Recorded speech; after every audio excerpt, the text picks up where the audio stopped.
really great to be here with all of you today.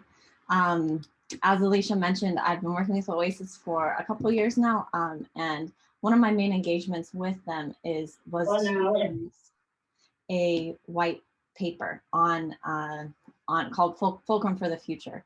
If you haven't seen this yet, I'm sure Oasis and Alicia would be happy to send it to you. I'm sure they're going to also share a link.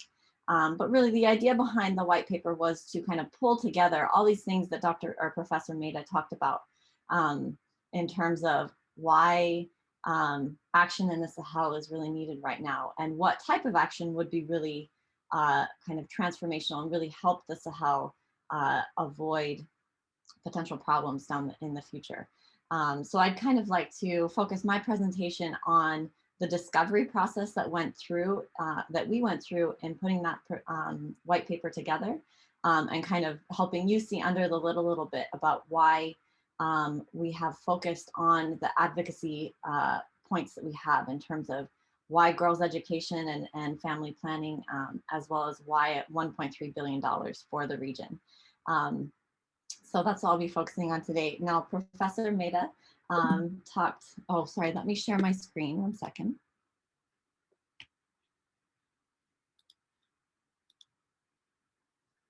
Okay, hopefully you can all see my screen, sorry for that.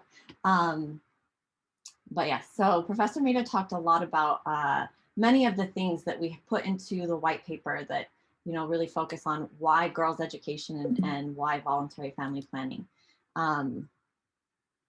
So I'll just touch on those briefly.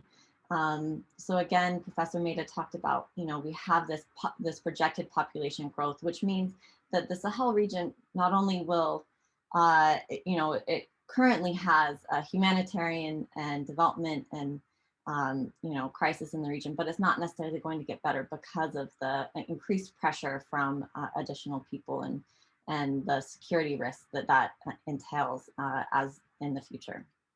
You know, with no action given current trends, they expect the population to grow to nearly 200 million just in the G5 countries in the Sahel. And just to keep up the current level of, you know, public services and growth in the region, the GDP would have to grow by 11%, which for any country is quite impossible to keep up. So that kind of helps highlight why this region really is something important to focus on now rather than later. And also, I know Professor Mehta showed you this chart, and I think rather than going into the details, like you know, the statistics that we see in this chart and other statistics about the region really tell a story about the women in the region are not as empowered as they should be. To make basic decisions about the size of their family, when and how many children they want to have. 1 in 4 women do not have access to modern contraceptives. And also most women, especially in Chad, you see the education rates are extremely low for girls in both the primary school and also lower secondary school. And that kind of reflects a reality that women are not given, and girls and women are not given the opportunities that they need in the region to grow and develop themselves, but and also provide opportunities for their family and provide for their family. So in kind of looking at this situation and focusing on, you know, how, what kind of support could the region really benefit from, one of the 2 main questions that we wanted to attack in the brief or in the white paper was what type and what level of funding would truly create transformational change in the Sahel, so that you're not, you know, that demographic dividend that could really help the individual countries and societies there. Sorry, you know, put them on a new path that would be have better growth and development and security and safety for everyone in the region. So we've talked a lot about why, or Professor Mehta talked about why education and voluntary family planning in the region, they're very mutually reinforcing benefits. You know, when you have women who are educated, girls who are educated, they tend to marry later, have fewer children, be able to support their family better. And you know, reverse as well, when you have access to family planning, they're able to stay in school longer and support their families better because they've made those choices voluntarily about the spacing and how many children they want to have. And obviously, as a society, that increases the resilience, the stability, and peace that you see in the region, and helps alleviate some of the pressures that we see building in the region. And also there was a really interesting, in terms of the SDGs, there was a really interesting set of papers that came out from the Copenhagen Consensus Center. One of their goals was to kind of put a dollar amount to what are the benefits of investing in different SDGs. You know, the SDGs are very broad. There's 169 indicators, you know, and one of the questions for the particular set of papers from the Copenhagen Consensus was, you know, where do we see the most benefits from societies investing in different areas across the SDGs?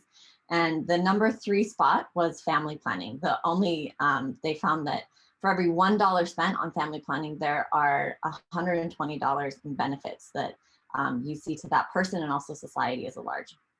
And that was only overdone, or the number 1 and number 2 spots were both had to do with open trade. So in terms of, you know, aid investment areas, family planning is the number 1 that you just see astronomical benefits for a smaller amount of investment. Anyway, so I think, you know, these are just really critical areas to try to invest in now, and then we'll see the benefits later on. So then the second question, like once kind of focusing on education and family planning, and that those are really critical areas to invest in, the second question then becomes, you know, what level of funding is really needed in these areas in the Sahel?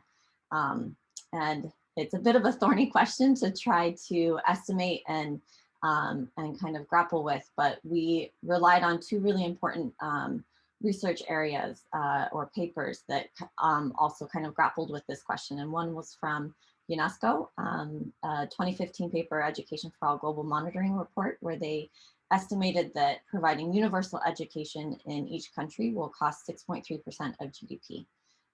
And they called for 3.9% of that GDP amount to come from the domestic resources from the country itself. But it also called on international donors for countries that cannot go above 3.9 to provide 2.4% of that country's GDP in aid. So that's what we kind of focused on, is what would 2.4% of GDP for each country in terms of aid investments going into the country look like. And that's kind of the full, the picture of full investment for education for girls. And then the second part to family planning, there's a 2019 Gutenmacher Institute report, Adding It Up, that just really has some really fantastic details in terms of what would it cost to really bring the unmet need for modern contraceptives down to 0 in each region. And they estimated in this Sahel region about $30 per contraceptive user to bring that down. And these are annual costs. Anyway, so we compared those numbers to what is currently being spent in the region in terms of aid. So investments that are flowing into the country. And for education, as you can imagine, it's compared to what full education spending or full universal education spending would be, it's quite low. So currently it's only about 16% funded. So to get to that full funding threshold, they need an additional 1.2 billion per year of investment. And then similarly in family planning, there's currently spent about 37 million per year in the region. And so it's only 26% funded currently. So to get to that full funding, which means bringing the unmet need for modern contraceptives down to 0, the region is looking at and needs an additional 107 million per year. So if you put those together, our kind of call to action for truly transformational funding in the Sahel is 1.3 billion in additional funding for both education and also for family planning.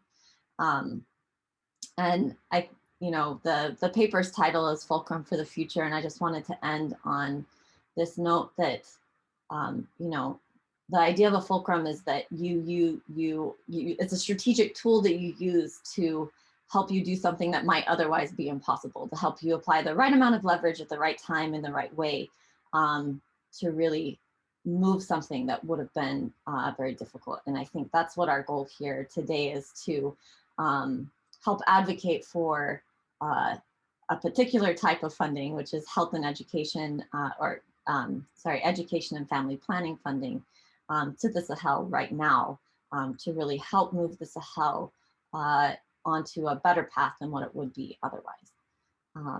Anyway, so thank you for your time, and I'll turn it over to Alicia.